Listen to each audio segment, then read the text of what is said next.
Silav roj baş, var baş, hevan no hevit kim tev başın selametin nuçiyek dakika David xwazim hema jwara pêşkeş bikim. Paşê jî mîvanê min BILEZ-Êrişê Şemal Beşiri amade em ê pêra vê meselê jî guftûgû bikin. Her wiha ew meseleya Kongreya Azadiya Îranê li Londonê çêbû pejak çima nehate tevlîkirin, çima vexwendina ji bo pejekê hate betalkirin, em ê wê jî nîqaş bikin. Aniha bi destûra we em hinek agahî bidin de derbarê vê êrişa li ser mala Nêçîrvan Barzanî ya li Duhokê de îro dronekê bombebarkirî êrişê mala Nêçîrvan Barzanî kir li bajarê Duhokê başûrê Kurdistanê. Çavkaniyên ewlehiyên Iraqê jî dan zanîn ku dronekê li nizê mala Nêçîrvan Barzanî ketiye. Teqînekî çêbûye li wê derê. Pergala parastina esmanî jî dronekî din beriya ku bigihêje armanca xwe li wê derê xistiye xwarê. Serokwezîrê Iraqê Muhammed Şia Sudanî ev êriş şermezar kir. Di pêwendiyekê telefonê bi Nêçîrvan Barzanî re beyan kir ku hikûmet vê êrişê red dike. Got pêwîstî bi parastina ewlehî aramiya welêt heye.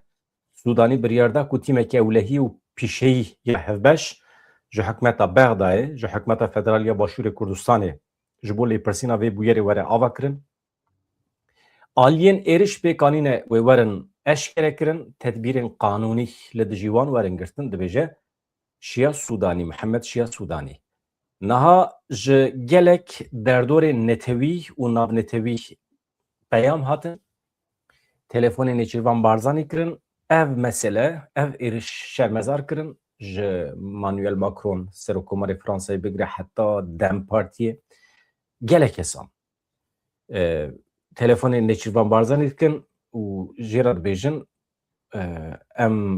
em li aliyê te ne. Yani em van êrişan şermezar dikin. Hevan no. Yadin jî PJAK çima tevlî Kongreya Azadiya Îranê nekirin li Londonê. Beriya ku vê pêşkeş bikim ev jî heye êrişê balafirgeha Kerkûkê jî hate kirin. Ew jî meseleyekî din e. Rêveberê ragihandinê ya balafirgeha navnetewî ya Kerkûkê beyan kir ku beşa eskerî ya balafirgehê carekê din hedef hatiye girtin li êrişê tu zirar nedaye beşa sivîl ya balafirgehê. Rêveberê ragihandinê ya balafirgeha Kerkûkê Hardî Samet got ew ciyê ku bîye hedef beşa eskerî ye. Ew der 2 kilometreyan ji balafirgeha sivîl dûr e lew ma jî tu zirar negîştiye balafirgeha sivîlan li beşa ku bûyer lê çêbiye hêzên esmanî yên Iraqê artêşa Iraqê heştî şehbî li wê derê ne xwe perwerde dikin balafirgeha navnetewî ya Kerkûkê li başûrê Rojavayê bajêr e ev balafirgeh ji bilî geştên sivîl ji aliyê hêzên ewlehiyê yên Iraqê ve jî weke barekeheke eskerî tê bikaranîn wekî agahî me bixwast em were parve bikin ez hema mîvanê xwe bigin ji jor em nedin sekrandin Rezdar Şemal Beşiri hema ez wê awsa bikim. Mamoste merheba bixêratî. Gelekî spas mamoste Bedran û gelek spas ji bo heval û yê ku me temaşa dikin. Niha herkes li bendiye herkes merex dike. PJAK çima tevlî Kongreya li Londonê nehate kirin lê beriya wî dixwazim ji kerema xwe re tu vê êrişa li ser mala Nêçîrvan Barzanî şîrove bikî. Em zanin Nêçîrvan Barzanî mirovekî dîplomat e tekîliya wê bi gelek derdoran re baş e bi taybetî bi Îranê re. Çima bi taybetî mala Nêçîrvan Barzanî hedef hate girtin? Destpêk ez wêkî bêjim ku ez êriş ji bo kesayetiyên siyasî, dîplomatkar, ekonomîtiya xebatên medenî siyasî dikin, ez wêkî şermezar dikim. Nêrînên me siyasî çi qas jî hevdû dûr bin her tiştekî bin lê pîvanên însanî, pîvanên demokratîk, pîvanên neteweyiyên demokratîk wêkî ji me dixwaze ku em li ser mijarên bi vî rengî net bin. Yani safî em bêjin ku em çi qebûl dikin, çi qebûl nakin. Li ser vî di vê çarçovê de ez êrişekî bi vî rengî heta daviyê ez wisa şermezar dikim, ez wêkî bêjim. Wekî te jî got mamoste Bedran bi rêz Nêçîrvan Barzanî di nav siyaseta Başûrê Kurdistanê de, di nav siyaseta Iraqê de, di nav Partiya Demokrata Kurdistanê Iraqê de wekî aliyê herî nerm, aliyê herî dîplomat hatiye naskirin ku heta niha hewl daye ji nêrînên û praktîkên siyasiyên radîkal xwe dûr bigire û bikaribe dengeyek di navbeyna hemî hêzên کو دژبەر یەکن vê dengeyekî biparêze û heta astekî jî bi rastî serkeftî bûye em gerek vê yekî jî bêjin lê êriş ji bo mala wî ez wekî wekî mesajekî ji aliyê Îranê ve dibînim yani eger aliyê herî em bêjin wisa nerm esnek di siyasetê de Nêçîrvan Barzanî be vê demê ew mesaj net wî kî dibêje em eger Herêma Başûrê Kurdistanê beşdarê êrişekî bejayî li hemberî Îranê bibe sebeb ku Amerîka İsraîl hêzên Kurd yê opozisyona Îranê Kurdistanî li hemberî Îranê bike armanc Îran vê demê ji bo wî ne ferq nake ku tu çi qas hişkî tu çi qas radîkalî tu çi qas nermî tu çi qas liberalî ew ji yê herî liberal ji herî esnek ji wî re dest pê dike û dike armanc û tedît ew jî mesajeke jî ku heta niha Îran ku li Herêma Başûrê Kurdistanê xistiye heta niha tu temaşa bike herêmên ku li Başûrê Kurdistanê bûne armanc ya herêmên dibin kontrol ya Amerîkya da bûye yani navendên eskeriyên Amerîkî bûne an jî navendên hêzên pêşmerge bûne di Herêma Kurdistanê de ew gav çi dibêje ji nav şûn de êdî ne tenê navendên eskerî pêşmerge dibe Amerîkî dibe ne ferq nake ne tenê alî hedefên eskerî li Herêma Kurdistanê ji bo me armancin ji nav şûn de ew navendên siyasî kesayetiyan siyasî jî ji bo Îranê bibe armanc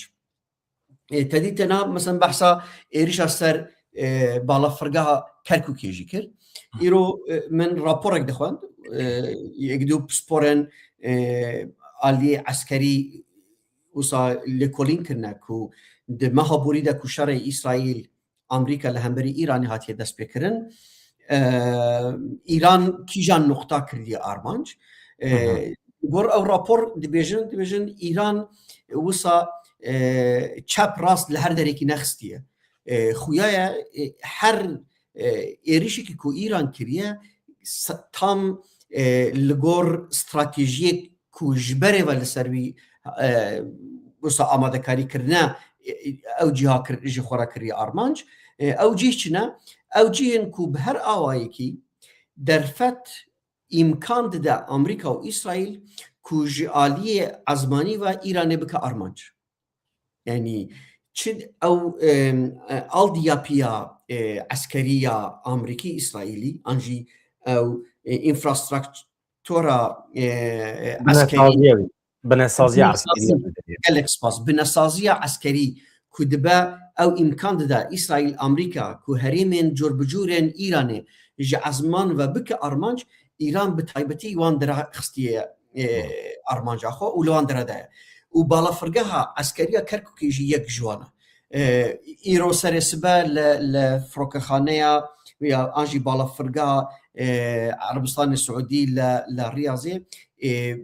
Bin Selman wê der jî kirine armanca xwe re û gelek wisa tesîsat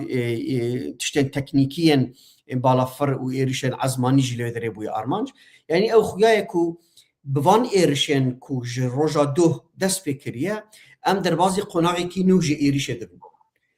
heta niha şer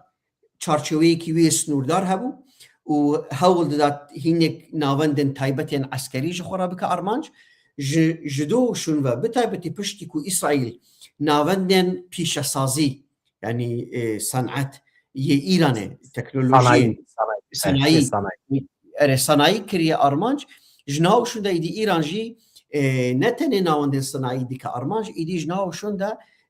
navendên ku biryarên eskerî siyasî ji wan jî derdekewin ew ê ji bo Îranê bibe armanc û tedît îro daxuyaniya Ensarullah jî belav bûye li Yemenê ku ew jî êdî hatine nav saheyê de ku beşdarê şerê bibin niha ji aliyekî rast li Yemenê ne ji aliyekî Hizbullahê ku li Lubnanê dest pê kiriye û ji îro şûn de jî Ensarullah li Yemenê ketine nav dewrê niha wisa sêgoşeyek pêk anîne û ew sêgoşe شيء بيجي حتى نها إيران سكني بكوان سيغوشا بخ حركته جنها وشون ده أم دربازي قناغ كي نوبنا أو قناغ دكار قال كي تهلكلي به دكار قال كي مترسيدار به وهريما باشور كردستان يجي براستي دربازي قناغ كي نوية أو لكاريه بك يعني از قال كي وصا جبوي پیش روزا باشور کردستان جالی او لکاری ده از هینی کی نگرانم خطری هي ما مستم نوا هفده دجير حشي شعبي الويدري يعني سينوري ما نوا هفده او لباشور كردستان نجي لدردورا شنغالي هنا لدردورا مخموري هنا خطری گلکه نها êrişê şamêjî têkirin hin derdor hene dixwazin şamêjî bikişînin nava şer dixwazin bi hetêşê şer bidin destpêkirin li Bakurê Iraqê em wan tiştan jî dibihîsin êdî çi qas bingî hewî heye em nizanin ده همان ده وسا هولداينك جي هيكو إيران جي دست بك ج نهاوشون و إدي أو جي سوريا بخا أرمان جخوا و لسوريا جي بخا حتى نها إيران لسوريا نخستيه رغم كو أزمانا سوري جعلي إسرائيل وأمريكا تيب كاراني جبوي إيرش سر إيراني سنورين عزمانيين سوري هاتي بكاراني حتى نها ل إيرو من نوشي خوان كو إمكان هي جنهاوشون ده ایران êrişê Sûriyê jî bike bêguman ew jî bi avayekî din bandor li ser pêvajoya ku integrasyon jê re dibêjin li Sûrî di navbêne aliyê Kurdî û aliyê hikûmeta Heteşê dikare ew jî bandor bike û dikare carekî din rewşa Sûriyê ber bi şerekî berfirehwa jî bibe yanî gelek tiştên ku heta niha hatine çêkirin îmkanê ji binî ve xerabûyîna wan tişta jî niha hemî hatiye bêguman ew jî هینک درفت جبوی کرد دینه ام گرگوی کی لبرچاو بگرن لی ده همان دم داجی گلک مترسیجی دکاره روبروی کرد بابا یعنی قناعی کی بیرنگیه کو پیش روزایی براستی نزلاله و کسی نکاره زلال بکن جا پیواژوی کو ام دناف دانه پیواژویا بچکرنا کردانه نه اوجی دزاوانتاژه کل پیشیامه آنها او قص خطریه امجی تامو خو بچک دکن اوجی مسئله کی دنش خو li Bakurê Kurdistanê hêzên me ê Rojavayê Kurdistanê jî destpêkirine bi çekbûn heye yani li wê derêj ber ku dî pêvajoya demokrasî tevê manê yek dewlet êdî hemû hêz girêdayê Şamê ne ev jî cûreyekê bêçekbûnê ye tabî lê em dibînin ku îcab dike ku Kurd tedbîrên xwe ên askerî jî bigirin nebe metê xwe parêzin nekin pozisyona êrişê lê tu çawa şîrove dikî yani tu bî tu çi pêşniyaz dikî li Kurda tam divê demê de mesela ewlekariyê de mesela dîplomasiyê de mesela girtina pozisyona şer da li Rojava taybetiyan ha hewal bidiran tu bîne ji roja ku şera İran Iraqê çêkiriye nêzîkî 14 dewlet bûne armanca dewleta Îranê piranî ew dewletin ku çavkaniyê wan ê petrolê heye bi milyon dolar salan dehatê wan heye di 45 salê bihûrî de wana hiç teknolojiyên NATO Emerîkî İsraîlî nemaye ku wana nestînin di milê teknolojiyê de di astekî herî jor dane rogmê wê yekî jî dîsa nikarin xwe li hember êrişên Îranê biparêzin ji bo neteweyekî wekî Kurd ku bê dewlet e ku çavkaniyê wê aborî em hemî dizanin çi qas snûrdar e em dizanin sermayê wê eskerî çi qas snûrdar e yanî çek û teqemeniyên ku destê Kurda daye çi qas snûrdar e teknolojiyên herî davî nîne çekên dijî firoke dijî teyare firokeyên ku bikar be snûrên ezmaniyên bajarê Kurda biparêze destê Kurda da nîne beşdarbûyîn di şerekê bi wî rengî de Kurdistan ber bi metirsî an jî tehlîkeya qetloamekî nû ve bibe birastî û tu dewletek jî nîne ne herêmî ne navdewletî ku bixwaze an jî niyeta wî hebe ku Kurda jî biparêze yanî herê davî me dît di Rojavayê Kurdistanê de ku qaş û hevkariyek jî di navbîna me û gelek dewleta da jî hebû lê dîsa jî ew hevkarî dîsa jî ew statuya siyasî nebû sebeb ku hewildayînek bê dayîn ku Kurd bên parastin di rewşekî bi wî rengî de و بتایبەتی ku ڕۆژ bi ڕۆژ کاراکتەرێ şer aliyê xwe olî jî zêdetir pêş dikewe ez divê bawerê de me Kurd gerek bi her awayekî di şerekî bi rengî de xwe dûr bigirin çi qas aliyê Kurd bikar be dîplomasiyê bike çi qas bikar be siyaset bike çi qas bikare saziyên sivîl bi taybetî saziyên sivîl ku bikarbin di rewşekî avarte de xwedî li gel derbikewin pêwîstiyên tenduristî pêwîstiyên ewlekarî li xwedî derketin di milê her milekî de bên avakirin ew sazî bên bihêzkirin ez divê bawerê de me ew tenê alternatîveke ji bo niha di pêş Kurda de û bêguman eger şert û merc hat guhertin zelalbûyînek çêbû ji bo Kurda tevlîbûyîna şerê gelekî hasan e yani her bixwazin dikarin tevlî bin piranî xalên sunûrî yê stratejîk dibin destê Kurda de ye rûxmî ku yani bi fermî pêvajoya bêçekkirina Partiya Karkerên Kurdistanê PKK jî li Tirkiye hatiye destpêkirin lê heta niha jî em wêyekî dizanin ku çek radestkirin simbolîk bûne hînek çek hatine şewtandin ew hêzê gerîla hîn jî ew hêzê gerîlayê berine çekê destê wan de hîn jî destê wan dane personel hêzê gerîla hîn jî ew hêzê gerîlayê ku di xalên sunûrî de xwebicî kirine ez divê bawerê de me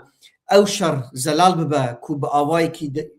berbikîjan arasteyê ve biçe ji bo aliyê Kurdî gelek rahet e ku di 24 saetan de bikewe dewrê û gelek gavên stratejîk jî bavêje lê di şert û mercên niha de ez dibêjim ku xwe dûrkirin ji şer gerek stratejiya herî serekeve gelek spas niha em werin ser mesela me mijara me esasiya vê êvarê Çima PJAK negirtin Kongreya Azadiya Îranê li Londonê em wekî agahî ji hevala re bibêjin bi qasî ku ez zanim eger şaş bim tu serrast bike ji kerema xwe re li Londonê muxalîfên li Îranê xwestin kongreyekê çêbikin Kongreya Azadiya Îranê wana derdorên Îranî ne yani nav da Azerî hene Faris hene awî ez ji tera bêlim mamoste tu bêje niha ev kongre çi ye bi kîjan armancî hate avakirin û PJAK çawa hate vexwendin û paşî çawa hate betelkirin ev davetiye ji bo wan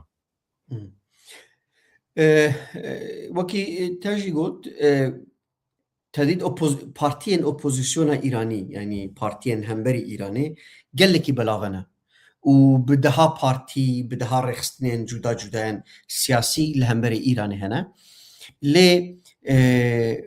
di 47 sal 48 salê borî de ew opozisyonekî peranparçe bûye qet opozisyonekî hevgirtî nebûye di salên bihorî de bi taybetî bi pêşketina dewleta Trump li Amerîkayê û bi Trump re jî ew pêla siyaseta milliyetçî ku global li cîhanê de jî dê pêşxistin mamoste tu gotinê xwe ji bîr neke ez pirsên parantez dipirsim û paşê tu bidomîne di nava vê opozisyonê de hêzên eskerî hene yan hemî sivîl in eva organizasyon partiyên sivîl in hemî sivîl yani li Îranê de ê ku çek destê wan de ye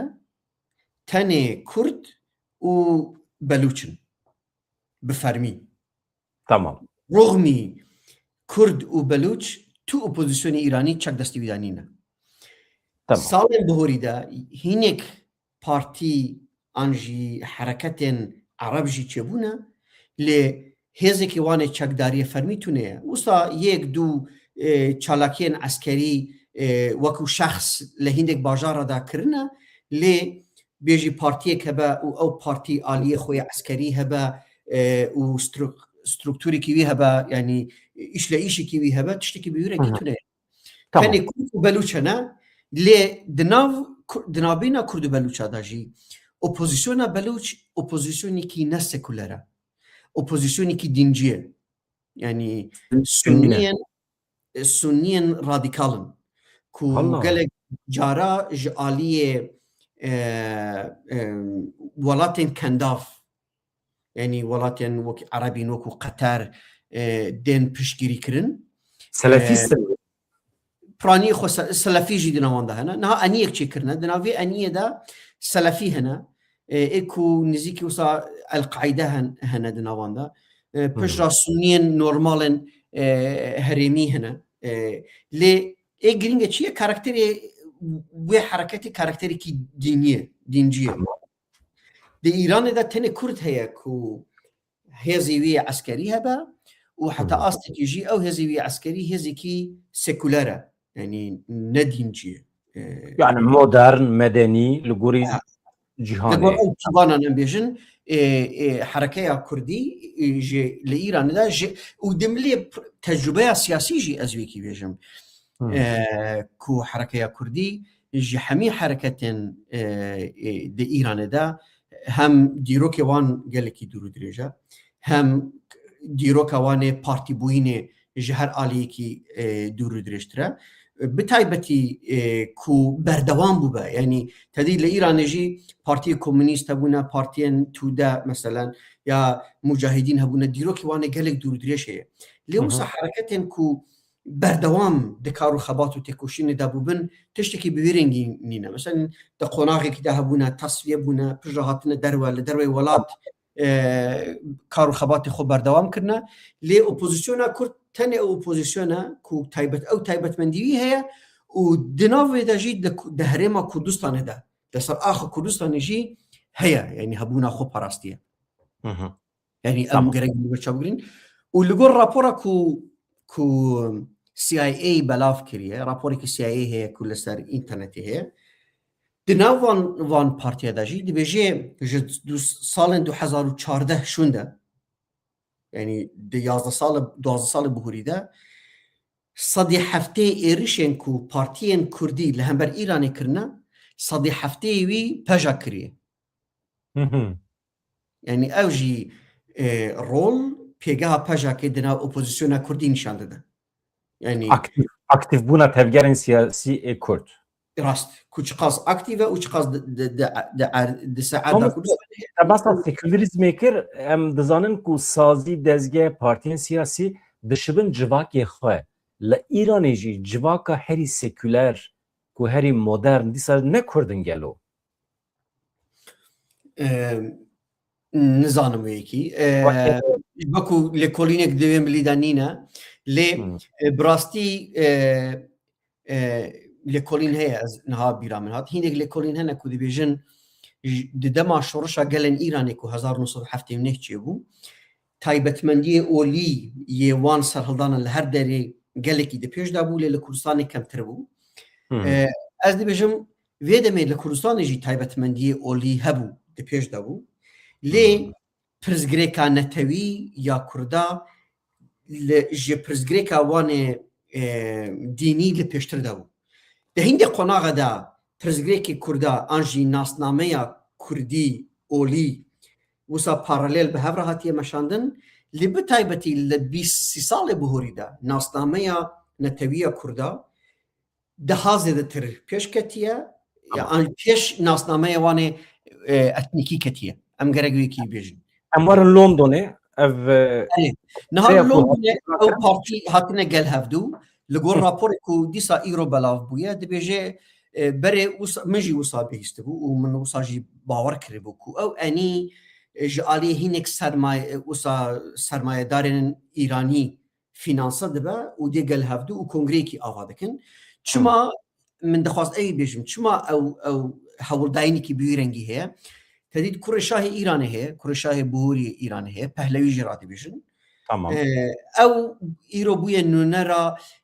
ملیتچیا ایرانیا هری فاشیزان دناو ایران ده کو به هر آوایی که دیجی ناسنامه کردیه به هر آوایی که دیجی مافه نتوین دناو ایران ده سیاست وان وسا مرکزلشمه یعنی چاو سیاست لهندور تهرانه به کنسنتره کرن و جنهاوشون دجی به وکری دی بجن کو دخوازن به آلیه عسکری کو ایرو لإیران ده هید لحف بکن نهلن عسكر دما دولة إيران هلوش يا دبش روجدا أو هذي عسكر هذي استخباراتي وكو خوا ديجي خدا بمينا ودما واندين سر دصلات أيني ميكانيزمن كو حتى نها لهمبر جلن إيراني لهمبر جل كرد د قتل عام دا بشتر بونه عینی سیستم وکی خو وکی بره بمینه جبوی کی اپوزیسیون دموکرات اپوزیسیون کماری خواست اپوزیسیون فدرالیست اوتونومی خواست بریار دانه کل همبر او رخصتنا فاشیزان کونها پیش دکوه پلاتفورمی که خوشی بکن لندن دبن ناو کنگره آزادی ایران ده و بکاربن ببن آلترناتیوی که دموکراتیک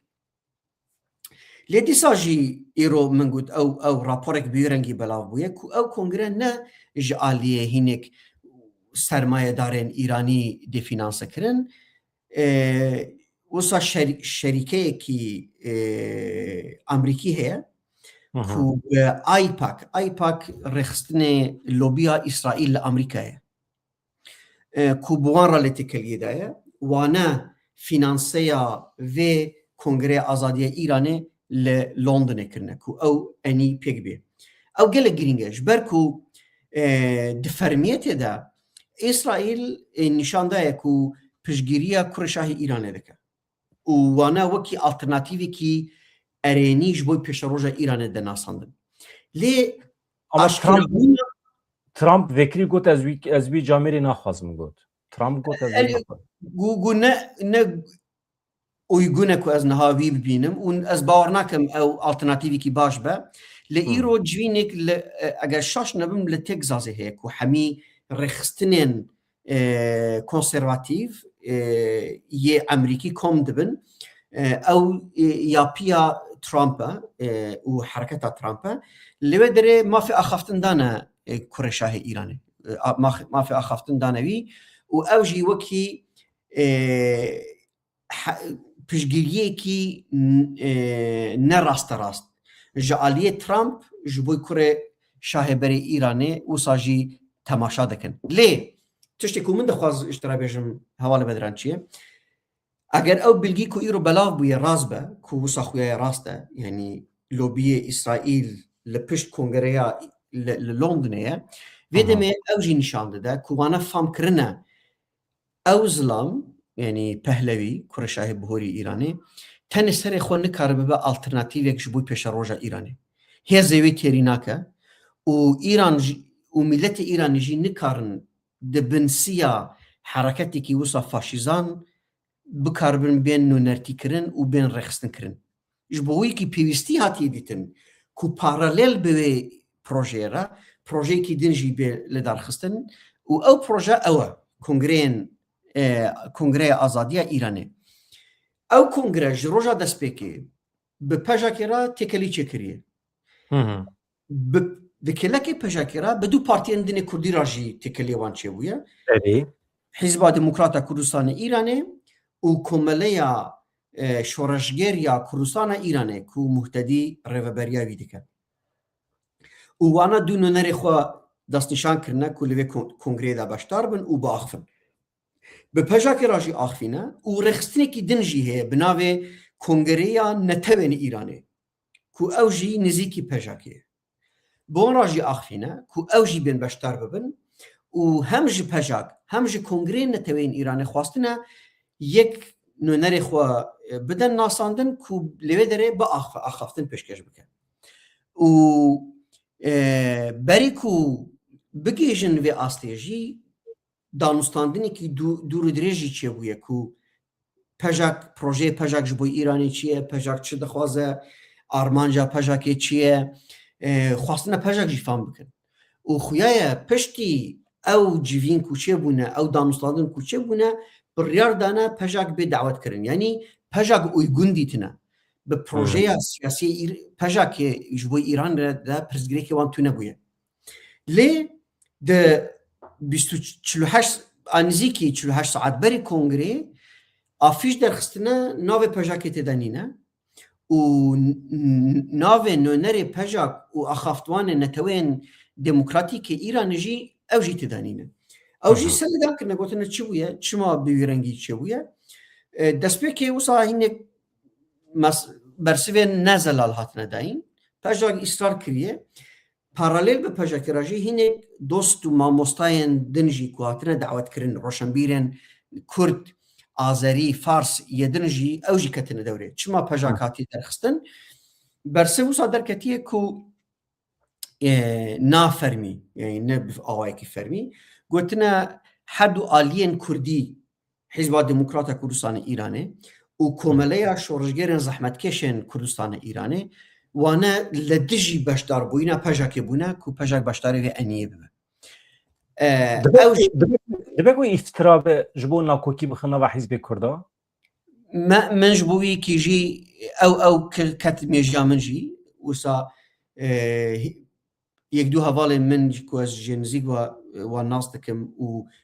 ji bo vê kongreyê hatine vexwendin û ez wê kî bêjim di rêveberiya vê kongreyê de amadekar de tenê Fars, Azerî nînin, Kurd jî hene. کردی سر بخوا Erê Kurdê serbixwe hene. û têkelî çêbûye axaftin kirine zelal bûye ku ew ne îftira ye. Yani ew bi fermî gotine ji bo me Partiyê Kurda feqê wan tune ye. Eger pirzgekê me bi partiyekî Kurda hebe me yek Partiyê Kurdî beşdar nedekirin. Niha çi pêwîst dike em duya dawet bikin bêjin em yek ji wan em bankeşt nakin, em dawet nakin. اما از راست بیانات وان نه هاتم بیانات وان تو نه وان قبول کریه کو حقیقتا گوتنه پجا بشتر بن بشتر نبن وان قبول کریه مسئله PJAK li daxuyanê xwe de wê kî xwastiye ji wan partiye ku gerek bersiv bidin. Daxuyanî bidin vê tiştî zelal bikin. Eceba tiştî ku ew kongre û rêveberiya wî dibêje rast e ya ne rast e. Xuya ew partî amade nebûne heta îroj niha ku em bi hev re diaxivin amade nebûne ku daxuyaniyek li ser vê mijarê bidin. Gotine em li ser vêkî daxuyanî nadin. Lê rexneyekî din jî heye ew rexne çi ye dibêjin hîn nebûye mehek partiyên Kurdî hatine gel hevdû eniyek bi hev re avakirine. Çawa dibe hîn mehek li ser vê avakirina vê eniyê derbas nebûye her kes kêfxweş bûye ku Kurdê Îranê niha parça parça nînin ji tecrübeya Rojava ji tecrübeyên Başûr, Bakur ders derxistine eniyek ji bi xwe re avakirine û niha bi hev re li diyalogê de ne û tiştên bîwîrengî çawa dibe hîn mehek çê nebûye wane serê xwe diçin beşdarê kongreyekî bîwîrengî dibin kes amade nîne nûnertiya vê eniyê bike her partî serê xwe diçe roxmê wê yekî dîsa jî du partî dibin sebeb ku partiyek ji wê eniyê ji wê kongreyê bê derxistin. mantık pirsek ji te têkirin destê dewleta tik heye gelo di pişt perdê de nava vê meselê de ji ber ku tişta ku me got mantık nagire ku beriya demekî nava xwe de platformekî hevbeş çêkirine anha jî nakokî derketiye nava wan de rola dewleta Tirkiye dibe ku hebe nava vê meselê de pirs ev e mêrxatî dipirse Yani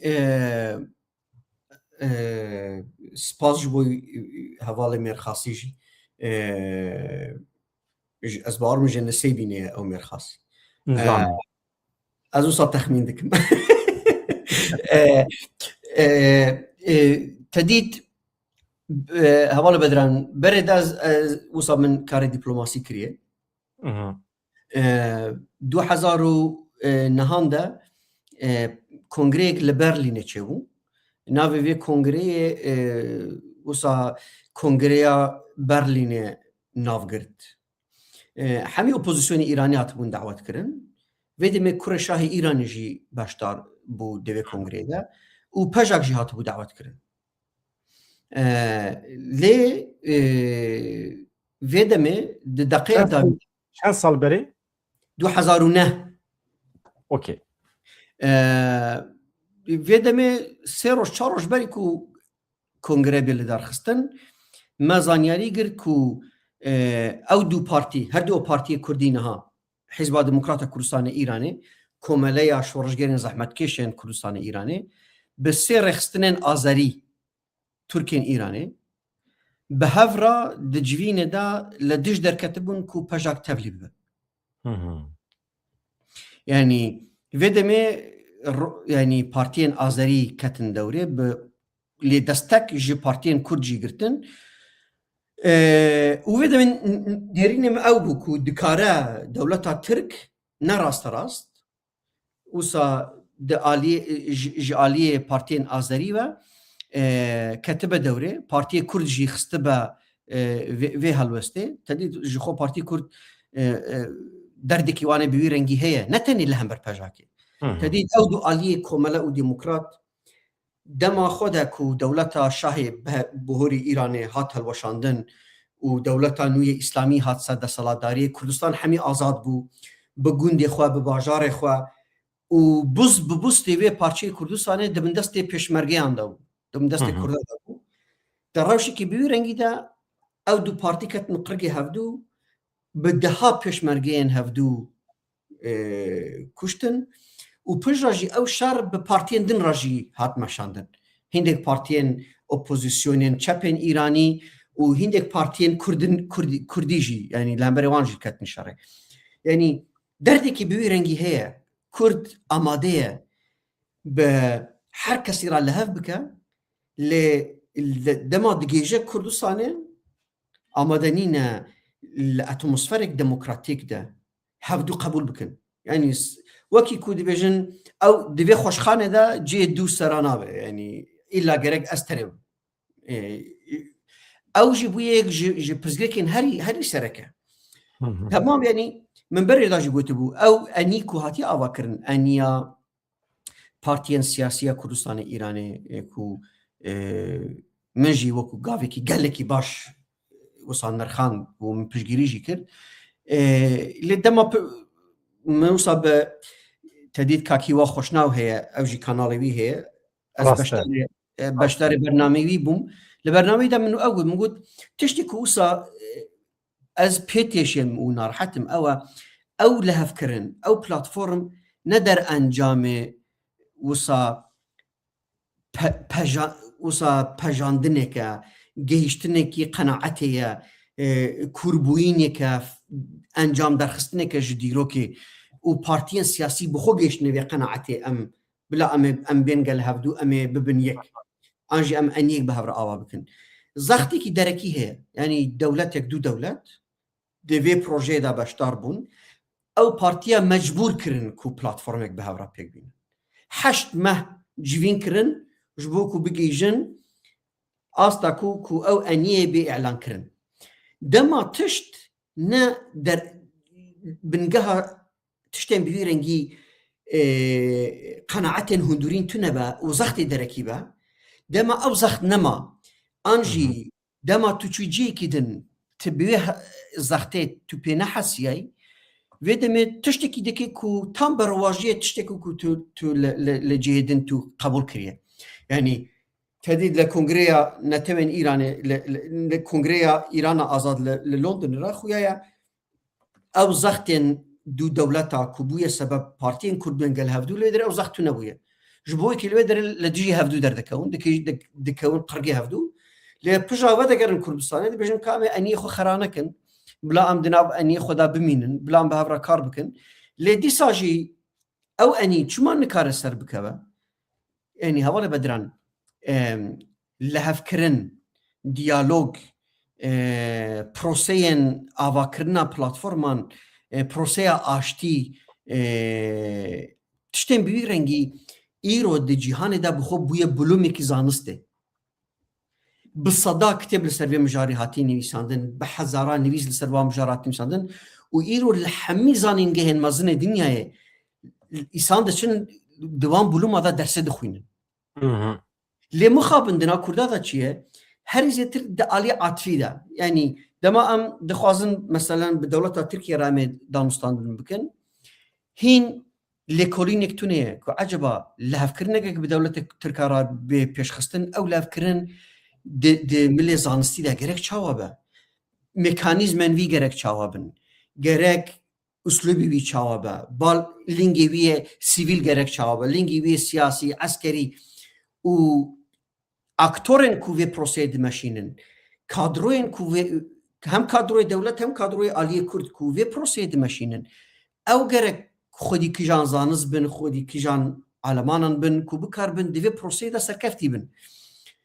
an dema ku em digêjin nav pirsên وسا یک ریزی هفکارین پارتیان سیاسی کردی دیسا ام هری زیاده دا استا دوی گسال ده ام کردن ام وسا 100 ساله ام پاشتا مانه ام به دولت مانه که ام بین گل هفدو ام هیندک وسا هلبست کافنجی ام دخوینن شرفنامه وانا ام دینن سر زمان حتی شتیمه وسا دوی گساله وجبكو بنجي كي وزانستينينا ولسر نهاتي كاركرن ارشترمه يكتونه پشت نابا مهك جوان بروجيه درباز نابا او بروجيه حمي بندكفن بس ان كونغريا نتفيا كردستان هي لبروكسل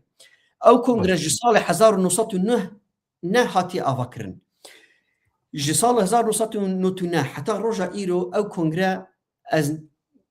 شاشنين بيجم هركم 200 کنفرانس و کنگره آوا کریه که پارتی سیاسی کرد بین گل هفدو و هفکاریه بکن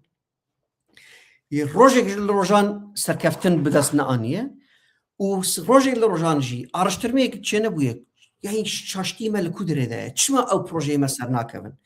ام گرک چاوا لره و رباز خواه مکربن ام جاری که دن تماشا بکن ام لکو دره شاشتی دکن گرک چاوا بکن تجربين دولتين دن هنا تجربين نتوين دن الجهان هنا او تشاوا كرنا يعني جروبي كي ارشترما بيتشكرن كل سرفيه مجار لكولين بكن بوخينن نخشريه كي بيش خستن كل اساس في رخشريه امي هفكاريه بكن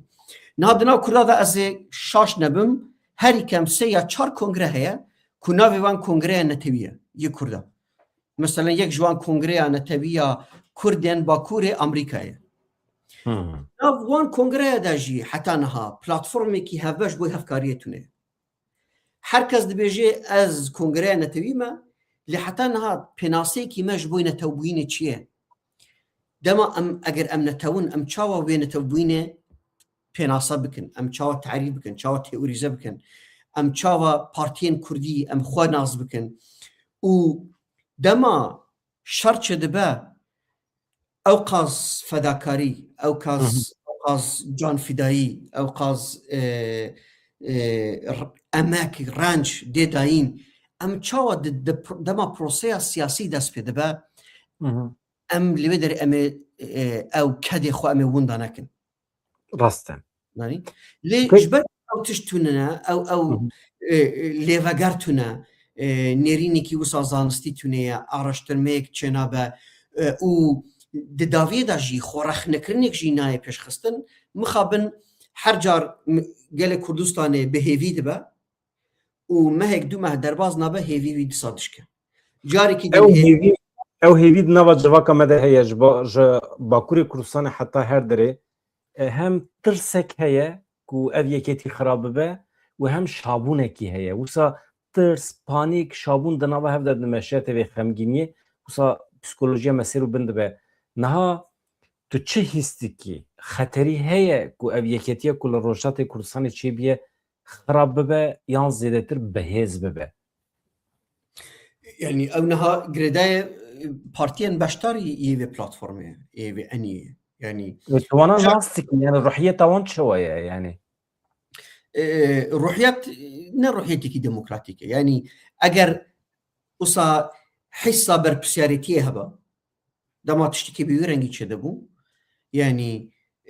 چه دبا دو روش سه روش درباز ببا لی پارتیگ نکاره با داخویانی کی بده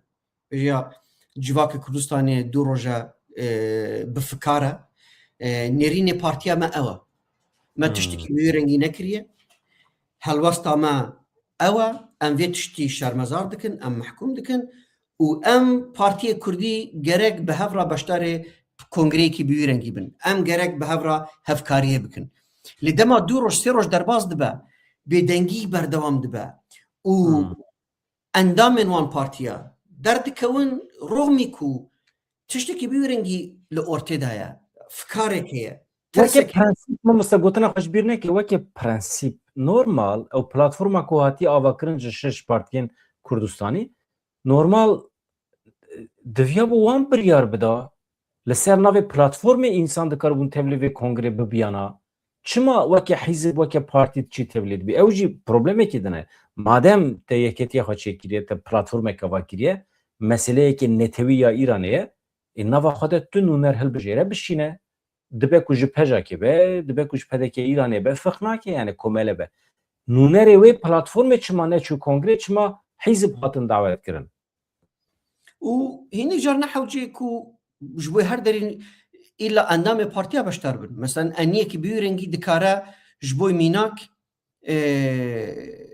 roşenbîrekî Kurda wekî nûnerê xwe bişîne.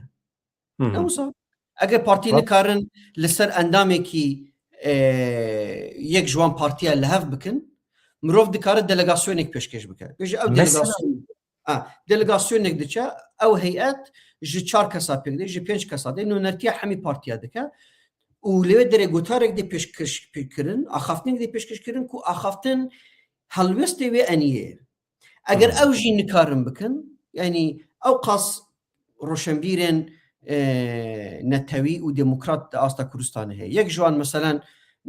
mamostê Ebazwelî ye. Ew ji bo kongrê hatibû vexwendin, lê ew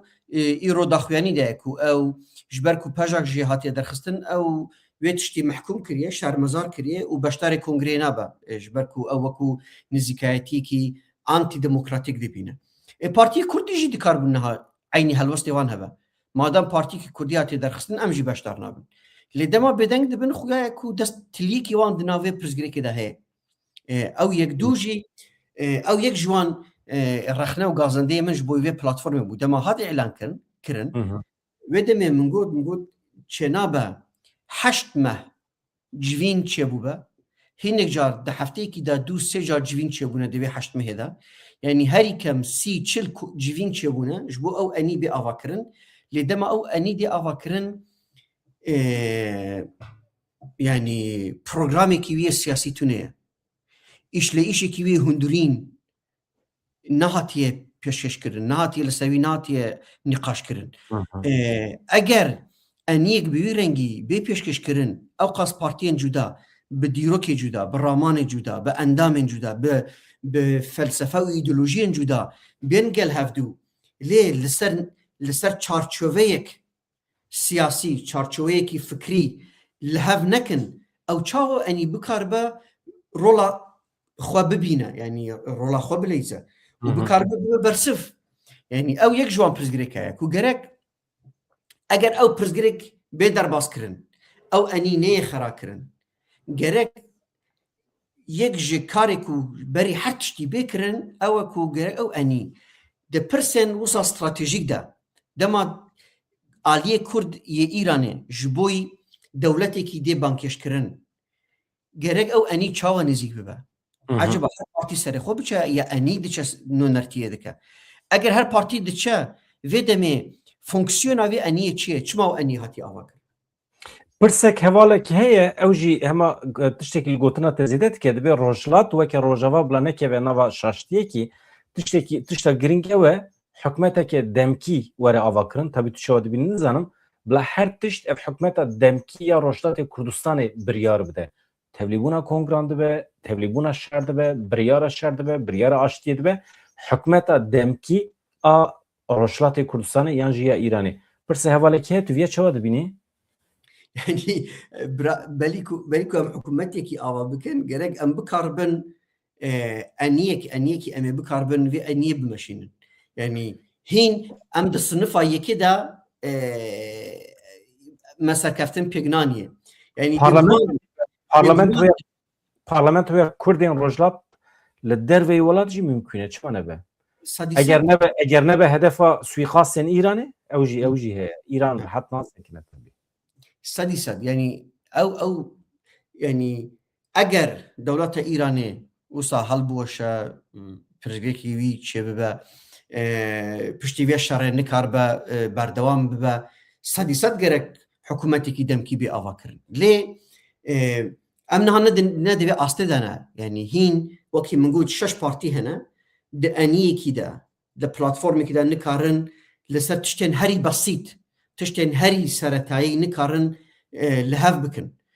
Nikarin taslakekî derxînin. Nikarin ji bo kongreyekî yek nûnerê xwe derxînin û bişînin. yani çawa bikarbin wana parlamentoyekî idare bikin, çawa bikarbin hikûmetekî demkî bê avakirin. Yani sedîsed ez divê bawerê de me ku civaka Kurdistanê civakekî xwedî rengên cuda cuda ye. Tenê eniyek ku ji Partiyê Kurdî pêk bê nikare bibe bersif ji bo hemî pêwîstiyên ku li Kurdistanê heye. Gerek parlamentoyê derwê welat jî çêbibe, divê parlamentoyê de gerek saziyên sivîl, gerek rexistinê jina, nûnertiya jinan bi taybetî, gerek rexistinên oliyên cuda cuda ku li Kurdistanê de hene, gerek roşenbîrên Kurd, hemî tê de beşdar bibin. Dikêleke partiyên siyasî de jî û bikarbin tiştên girîng, tiştên stratejîk siyasî rojane guftûgo bikin, niqaş bikin. Lê niha de qonaxê em ê destpêkê de ne. Devê qonaxê destpêkê de wekî min got mehîn sinifa yekê derbas nekiriye. Em wisa serkeftin bi dest naniye. Em di sinfê de mane. Yani ew bûyer wekî parametrekî ye ku ew enî hatiye avakirin çi qas lêhûrbûyîn li ser hatiye kirin û çi qas karê xwe bi başî daye meşandin. Xuya ye valatî heye, xuya ye şaşitî hatiye kirin û xuya ye pêwîstiya diyalogên daha kurtir dike. û ez li vê bawerê de me ji ber ku tiştên bi wî rengî serkeftî bibin, gerek Partiyê Kurdî bikarbin zemîneya aliyê sêhem jî wekin. Meselen dikare eniyek bê avakirin ji wekî me got sê çar Kongreya Netewîyê Kurdistanê heye. Ji wan sê çar Kongreya Netewîyê Kurdistanê gerek yek nûner ji xwe re derxînin ku wekî aliyê sêhem di navbêne van partiya de bên biçin û alîkar bin ku pirzgehekî xwe çareser bikin. Di vê eniyê de dikare nûnerekî hikûmeta Herêma Kurdistanê jî beşdar bibe. Bi fermîna bi awayekî nafermî ji bo ku pirzgirêk ji bo başûrê Kurdistanê jî çêne be Îran li vê derejî nike wisa hedef. An jî li derwê welat bi daha saziyên navdewletî hene ku bi salayê karê wan tiştên bi wî rengî ye. Yani pisporê vê mijarê ne. Bi daha profesor di navan saziya de bi salayê kitab nivîsandine, araştirme kirine, lêkolîn kirine û li ser rêw rêbazên avakirina eniyên siyasî ji bo karên eskerî, ji bo karê dîplomasî kar kirine. Dikare mirov ji wan jî wisa destek bigire ku ew enî bê li darxistin. Berdewamkirin li ser rêw rêbazên bihorî dibe sebeb ku em praktîka xwe yê bihorî dubare bikin. Tecrübeyên xwe yên bihorî dubare bikin. Eger rêw û rêbazên me guhertin têda çênebin, em mehkûmin ku carekî din şaştiyê xwe yanî dubare bikin. Wekû neteweyek ez dibêjim, ne wekû partiyekî, wekû Malatya ve divên haberê de Nêçîrvan Barzanî dibêje êrişa li ser mala min ne meseleyekî şexsî ye, armanc bi temamî serokatiya Herêma Kurdistanê ye. Armanc ne tenê başûrê jî armanc Iraq e, yani xirabkirina pergala hey ya li herêmê ye. Daxuyaniyekî daye Rûdawê di wê derê de daxife. Axaftina xwe xilas kiriye. Divê naberê de Bafil Talebanê jî êrişa li ser mala Nêçîrvan Barzanî şermezar kir. Gelek derdoran telefonî wî kirine. Ev baş e, jaliyek ve jî însan xwedî lê derdikevin. Ya Kurd têne hez kirin. Mamoste mala te ava gelek spas dikim. Tiştê ku mecbîr kiribe niha nizanim li Amedê jî konferansekî Yeketiya Kurdan hebû îro me nûçeyek amade kir ama civîn îro sibê didome. Yek jî konferansekî hebû yeketiyekî nûzam çiqas hayetê jî heye yeke miletê Kurd yekê ew jî li başûr çêbibû. Ev çi ye li Bakur e, li başûr e? Miletê Kurd li pê yeketiya xwe digere ama yeketiya Kurdan perçe bîye mamoste. Lê hava bidiran hişmendiyekî hevbeş di nav Kurda da ava bûye. Hişmendî. Hişyariyekî hevbeş çêbûye. Ew jî çi ye? Kurd geştine vê qenaetê ku dibînin roj bi roj rûxmî ku çiqas çabayên siyasî, demokratîk, modern Kurd li herêma Rojhilatê navîn didin. Rûxmî her tiştî lê dîsa jî rojane destkeftê wan rûberûyê êrişê dibe. Dîsa Kurd geştine vê hişmendiyê ku çiqas di milê eskerî de fedakarî bê çêkirin, çiqas şehîd bê dayîn, çiqas ked bêdayîn jî di encamê de ideolojiya te çiqas xurt dibe bila bibe ideolojiya siyasî dikêr naye. di encamê de dema proseyekî siyasî ava dibe Kurd berdewam rûbirûyî wisa şikista dibe, berdewam ber bi paş ve diçe. Lê dîsa jî hişmendiyek çêbûye ku çi qas hevkarî bi dewletên herêmî,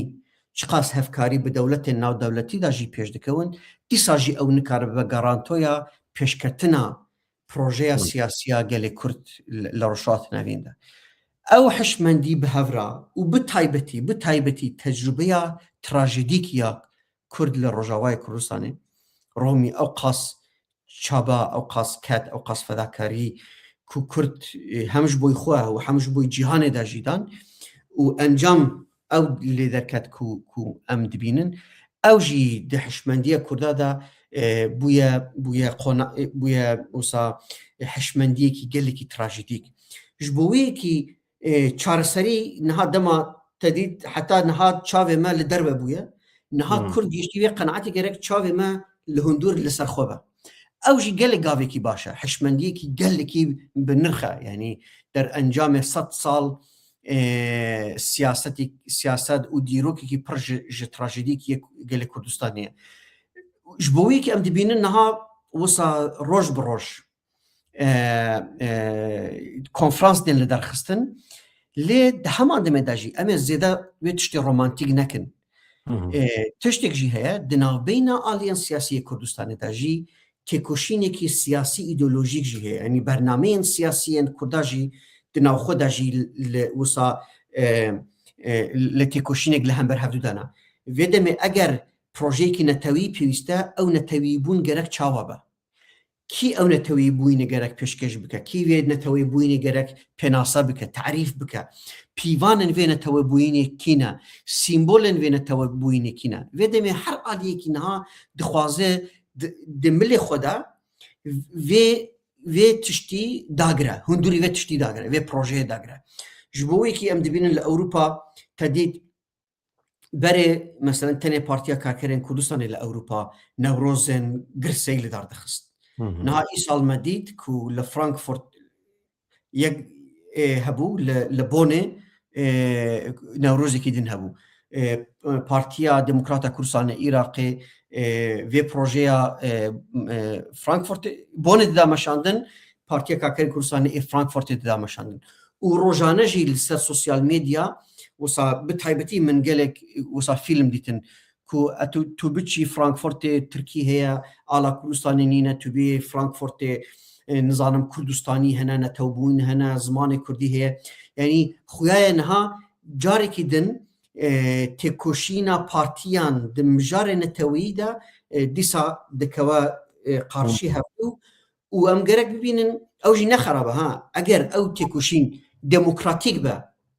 û di milê fikrî de be, felsefî de be, bernameyên siyasî û demokratîk de be, ez bawerim vê projeyê netewîyê ew ê pêş bixe. Lê çiqas ew tişt ne demokratîk be, ne vekirî be û aliyên xwe yên siyasî zayîf be, aliyê xwe istixbaratî û eskerî di pêş da bikewe, ew bêguman ew ne tiştekî baş dibe, tiştekî xerab dibe. Mala te ava Şemal Beşiri mîvanê me bû. Gelek spas. Spas bi we jî. Spas. Hevan li mala we jî ava ez xatir ji we dixwazim saetên pêş me de tiştekî acîl çêbe em ê bername çêkin. Nebe jî sibê em ê bidomînin. Xatirê we silav rêz. Dem baş.